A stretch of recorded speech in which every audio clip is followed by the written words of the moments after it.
that the book itself is dedicated to Meredith Kline, who was my professor in seminary.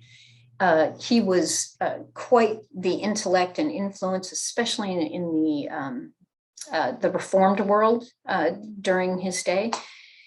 And really, he's the one who taught me how to put my Bible together. He's the one who really introduced me to covenant theology. The challenge with Dr. Kline is he wasn't as accessible as we would want him to be. So Epic of Eden is honestly taken lots of his material and handing it to the regular layperson. Mm-hmm. And then on top of that, I'm much more of a Wesleyan than I am a Calvinist. So, Wesley and Calvin were friends, though, just, depending on listening. They were good friends. Okay, so what's the overview? The idea of the book, I use the metaphor of a dysfunctional closet throughout the book.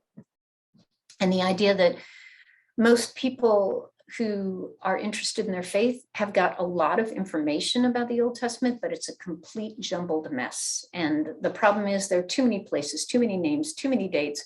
How in the world is a regular, everyday church member going to take all that material and put it together into a fashion that they can use, where this first 2/3 of redemptive history actually has a purpose in their lives? So the goal of Epic of Eden is to take that closet and to pull all the junk out and organize it and put it into order and fill in the gaps and put in some hangers and hooks and shelves, and let me organize your Old Testament for you and let me give it back to you. And when I give it back to you, can I show you that these are your people? This is your story. And the great story of redemption actually starts in Eden, and it's not finished until the New Jerusalem. And we as Christians tend to focus very narrowly on the Roman road, on our own personal conversion.